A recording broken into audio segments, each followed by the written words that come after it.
Hi, I'm Meg Sean here at PV America East in Philadelphia, Pennsylvania. We just got out of a great session on solar for emergency preparedness.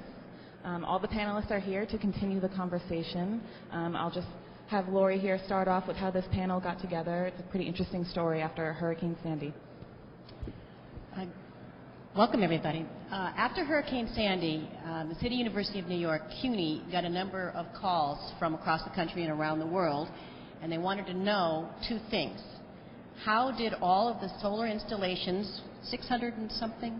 Almost 700. Almost 700 solar installations do during the hurricane, and how much power did they supply? Now, the reason why they were calling CUNY, the City University of New York, is because CUNY leads the implementation of 4 U.S. Department of Energy programs in New York City on behalf of the mayor's office.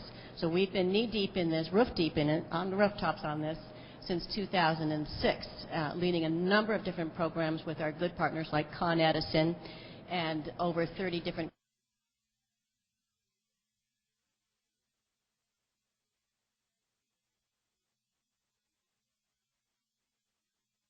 much as 3 or 4 or 5 days if there's sunlight available.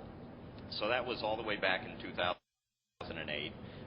We started it up and made sure it was working, and then it shut itself back down as it should and did nothing until Hurricane Sandy came along.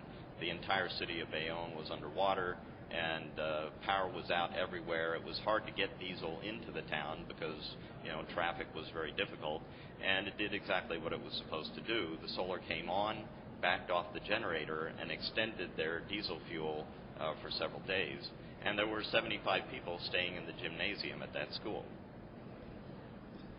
Okay, thanks for that explanation. But I believe during the panel, Margaret, you had some qualms about that system. Would you mind going into those?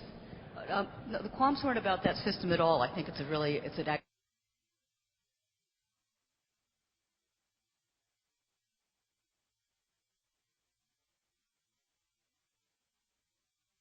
anywhere.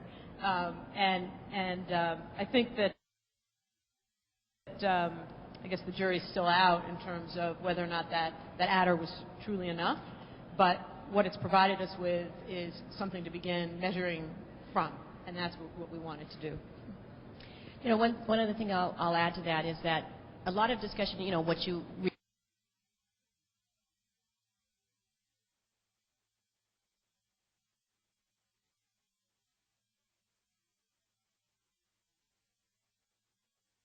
succeed in this market. It's not just PJM. It's also a public and private collaboration of being able to define the true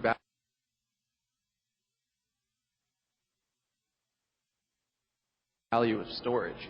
If we can provide a reactive power regulation source for Con Ed, what is the true value of that?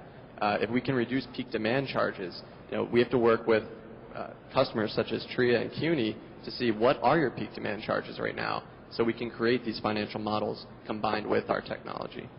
I'm sensing we need a workshop where you guys can talk to policy and utility and installers. Oh, yeah. Absolutely. And that's exactly why we felt we needed to divide this work up into those 4 key areas, because there's no question that there's a whole conversation around technology that we need to understand. But corresponding to that, we need to talk about the policies and the financial models that are going to make those technologies able to be moved out into the marketplace. So we can create the best black box in the world, but if we haven't figured out how to allow it to be interconnected with the grid and how to finance it, it'll sit on a shelf. So absolutely we need it. Well, things are moving so fast that it's really hard to keep up. We were really surprised to find how fast storage was coming on as a technology, and we're barely keeping up in technology terms. And the business models are changing faster than we businessmen ever thought they would. We have to mention solar grid storage, which the project that Chris and I were just talking about, they enabled this project by coming up with a new business model to pay for the battery and inverter based on these frequency regulation services. So new business models are coming along, and policies are barely keeping up as well.